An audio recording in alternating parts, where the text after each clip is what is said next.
Olá, tudo bem? Aqui é o pastor Raul Nogueira, mais uma vez, no canal que está focando vidas. E eu quero agradecer a você que tem nos acompanhado.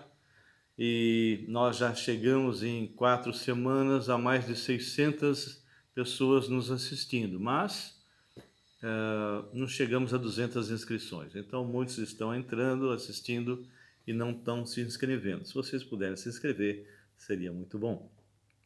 Lembro novamente, dia 4 a 7 de novembro, com respeito ao Congresso de Oração, que tem um vídeo específico que você pode assistir.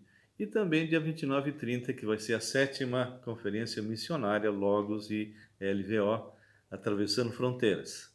E você pode entrar em contato com o Seminário Batista Logos, fazendo a sua inscrição, ou, se desejar, faça a sua inscrição quando vier eh, nessa conferência. Bem, a última vez que nós conversamos, nós estávamos falando a respeito de pequei, e agora o que eu faço? Já fizemos algumas abordagens, nós fizemos uma introdução, depois tivemos a primeira parte, essa é a segunda parte. E eu queria apenas ressaltar da onde paramos, que era exatamente em Colossenses, capítulo 2. E nós tínhamos comentado o versículo 11, nele também fostes circuncidados, falando para gentil, não por intermédios de mãos, mas no despojamento do corpo da carne, que é a circuncisão de Cristo. Então a gente pode perceber aqui, por isso que nós já vimos que no passado os patriarcas, depois mais à frente os sacerdotes, sumo sacerdote, faziam as circuncisões com um cutelo, uma faca específica para isso, para esse tipo de cirurgia, vamos dizer assim. E aquele que era circuncidado derramava o seu sangue. E normalmente era no 8º dia da criança, porque não tinha muita hemorragia. Nesse caso aqui, essa circuncisão é feita por Jesus.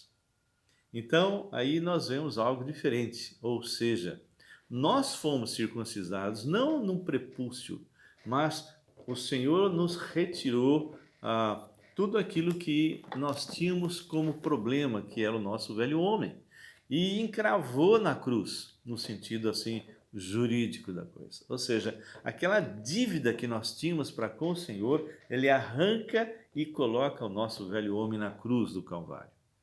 E a palavra de Deus diz então que o escrito de dívida que era contra nós foi totalmente rasgado.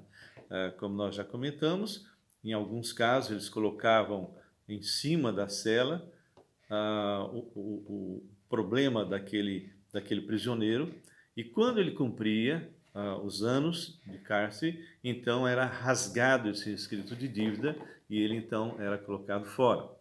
E a palavra então nos fala, que nós já vemos isso, bem claro, versículo 13, a vós outros que estáveis mortos pelas vossas transgressões e pela incircuncisão da vossa carne, isso é citado inclusive em Efésios capítulo 2, de 1 em diante, vos deu vida, juntamente com ele, perdoando todos os nossos delitos. E aí no versículo 14 ele fecha, tendo cancelado o escrito de dívida que era contra nós e que constava de ordenança, o qual nos era prejudicial. E olha agora, removeu inteiramente encravando na cruz. Querido, quando fala que o nosso Deus, Criador, que se fez homem, removeu inteiramente encravando na cruz, não ficou nada para que você possa fazer. Todos os teus pecados foram simplesmente perdoados. Ou seja, o sangue de Jesus nos lava dos pecados. O Senhor resolveu o problema do pecado, do velho homem, na cruz do Calvário, e você foi feito então nova criatura. Não foi um ato seu. O Senhor te fez. A palavra fala, mas é uma condição, a todos quantos o receberam, deu-lhes o poder de serem feitos filhos de Deus, a saber, aos que creem no seu nome. E isso você não nasceu vindo da carne, não é? Do sangue, da carne, da tua vontade, mas a palavra diz que isso foi feito pelo próprio Deus, ok? Para aqueles que creram no nome de Jesus, para aqueles que creram no nome do Verbo, que é exatamente o Salvador. Agora, esse versículo 11 é muito interessante, porque, como eu disse, no passado, aquele que era circuncidado perdia o seu sangue, ok? E quem fazia isso eram os sacerdotes, são os sacerdotes, patriarcas antigos. Agora, essa remoção do velho homem é feito diferente. Por quê? Porque nós fomos circuncidados, ok? Nosso velho homem foi arrancado por completo e foi colocado na cruz, ou seja, a cruz se torna o cutelo. E quem circuncidou foi o nosso sumo sacerdote. Só que quem derramou o sangue não foi quem estava sendo circuncidado, fomos nós. Não, foi ele. Ele derramou o seu sangue. Ou seja, nós nos beneficiamos porque ele morreu a nossa morte. Mas essa circuncisão, ela tem um respaldo lá em Romanos capítulo 2, que mostra que tipo de circuncisão é essa, que tipo de efeito essa circuncisão deve ter no homem. Não pode ser uma circuncisão meramente emocional, coisa parecida, não é isso. E também não é por questões de descendência física. Olha o que diz no finalzinho lá de Romanos capítulo 2, versículo 28 e 29. É muito claro aqui. Porque não é judeu, atenta bem, eu não sei se você que está me assistindo tem descendência judaica, mas ele diz bem claro, porque não é judeu quem o é apenas exteriormente, nem é circuncisão a que é somente na carne.